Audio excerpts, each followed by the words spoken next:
estimados alumnas y alumnos de tercero de secundaria del Instituto Don Bosco.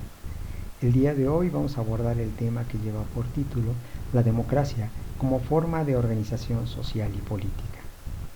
Para ello, es importante señalar lo que establece la Constitución Política de los Estados Unidos Mexicanos al respecto.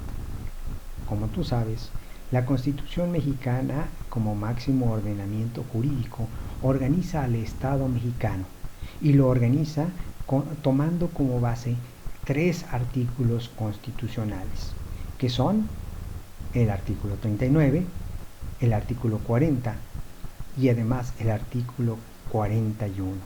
Ahora, pero ¿qué dicen estos artículos en relación a la organización y la forma de gobierno?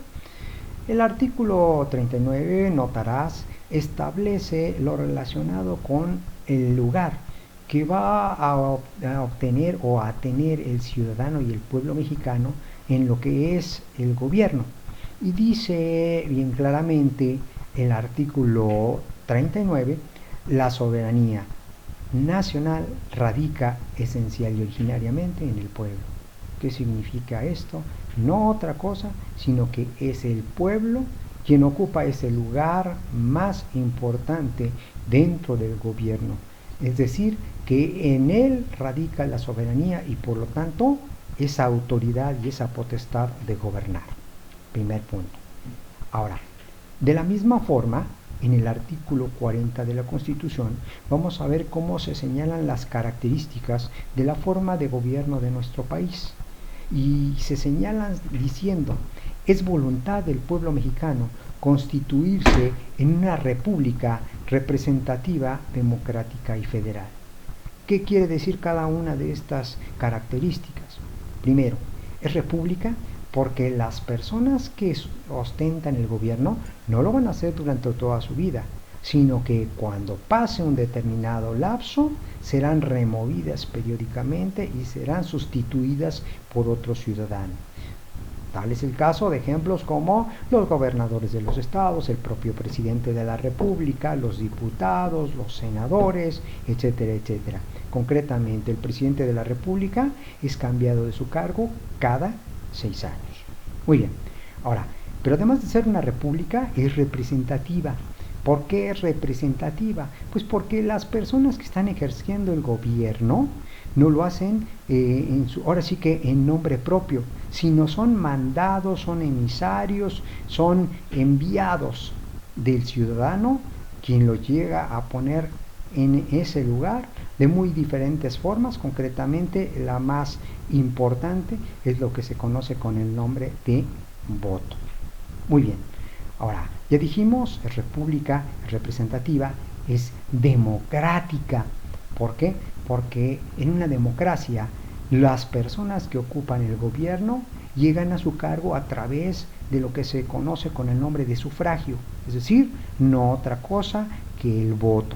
En México tú sabes que se lleva a cabo para este caso lo que son los llamados procesos electorales.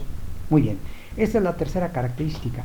Y finalmente la cuarta de esas características viene a ser lo que es el hecho de que México va a ser una federación. Esto implica o esto significa que hay 32 miembros actualmente en la federación de nuestro país. Miembros que son también a la vez entidades federativas y que en los asuntos que los afecten a todos de manera general tienen derecho a dar su opinión, su punto de vista e inclusive a dar su voto cuando así la propia federación lo pida o lo solicite. Es decir, hoy en día, sí, nuestro país para estos asuntos funciona como una federación. Sin embargo, en los asuntos que solamente les afectan a las entidades federativas de manera particular, seguirán resolviendo dichos asuntos en forma privada y sin tomar en consideración las opiniones de los demás miembros de la federación. Muy bien. Finalmente, es importante mencionarte que el artículo 41 en torno a la conformación del Estado mexicano señala que el pueblo ejerce su soberanía por medio de los poderes de la Unión. ¿Cuáles son los poderes de la Unión? Ya lo hemos mencionado durante nuestras clases en muchísimas ocasiones.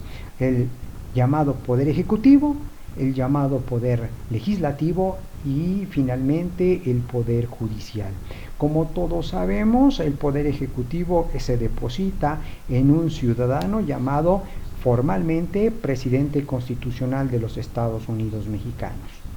Un segundo poder llamado Congreso de la Unión, que se deposita en una Cámara de Diputados, que hoy suman 500, pero también en una Cámara de Senadores, que hoy en su totalidad comprende un total de 128 miembros.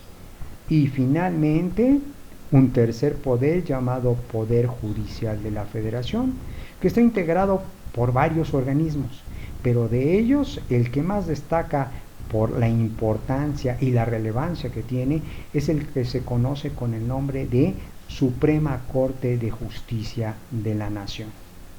Muy bien, pues por mi parte, en relación al tema que implica la conformación del Estado mexicano y cómo está pues estructurado, es todo.